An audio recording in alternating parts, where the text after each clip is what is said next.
அனைவருக்கும் வணக்கம். நம்ம இப்போ 2025 டிஎன்பிஎஸ்சி குரூப் 4ஓட நியூ சிலபஸ் பற்றி ஒரு சின்ன வீடியோ பார்க்க போகிறோம். இது ஆல்ரெடி எல்லாருமே பார்த்துருப்பீங்க. பட் நான் ஜஸ்ட் ஒரு சிம்பிளாக உங்களுக்கு சொல்கிறேன். என்னென்னு பார்த்தோன்னா, பார்ட் ஏ ஜென்ரல் ஸ்டடீஸில் மொத்தம் 75 கொஸ்டின், 6 யூனிட் இருக்குது. அதே மாதிரி part B aptitude and mental ability 25 question, அதை 2 யூனிட்டாக பிரிச்சுருக்காங்க. இதுக்கு முன்னாடி நம்மளுக்கு மொத்தமாகவே 25 கொஸ்டின் 2 யூனிட்லாம் இருக்காது, டாபிக்ஸ் மட்டும் கொடுத்துருப்பாங்க என்னென்ன டாபிக்னு சொல்லிட்டு. இப்போ அதை தனித்தனியாக பிரித்து கொடுத்துருக்காங்க.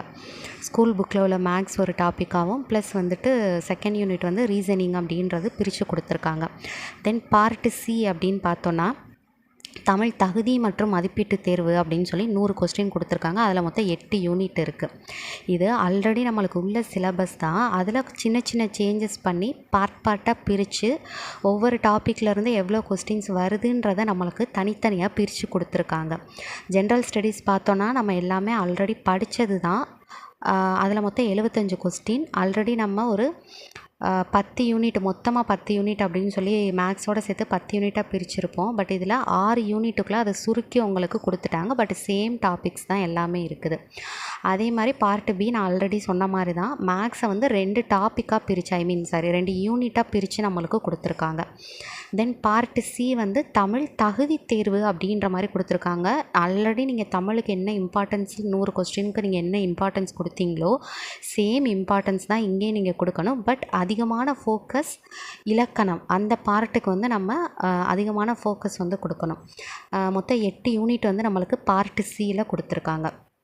அதே மாதிரி சில பேருக்கு டவுட் இருக்கலாம், தமிழில் பாரதியார் பற்றி எங்கேயுமே நம்மளுக்கு மென்ஷன் பண்ணலையே, தமிழ் அறிஞர்களில் பாவேந்தர்னு சொல்லிட்டு பாரதிதாசனை மென்ஷன் பண்ணியிருக்காங்க, பட் பாரதி யாரை மென்ஷன் பண்ணலையே அப்படின்னு நீங்கள் கவனிச்சிங்கன்னா, அது நீங்கள் அப்போ பாரதியார் படிக்கணுமா வேணாமான்னு ஒரு டவுட் இருந்ததுன்னா நல்லா நோட் பண்ணுங்கள். உங்களுக்கு ஜென்ரல் ஸ்டடீஸில் ஐஎன்எம் அப்படின்னு சொல்லி நீங்கள் ஒன்று படிப்பீங்க, இந்திய தேசிய இயக்கம் அப்படின்னு சொல்லி ஒரு டாபிக் படிப்பீங்க. அது ஹிஸ்ட்ரியில் உங்களுக்கு கவர் ஆகுது அந்த டாபிக் இந்த சிலபஸ் படி.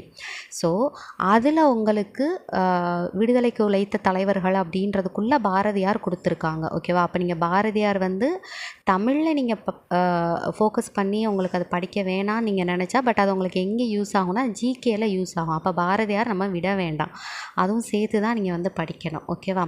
ஸோ இப்போ இதில் தமிழ் ரிலேட்டடாக நம்மளுக்கு என்னென்ன இருக்கோ அதை நம்ம அடுத்தடுத்து வீடியோக்களில் வரிசையாக பார்க்கலாம்.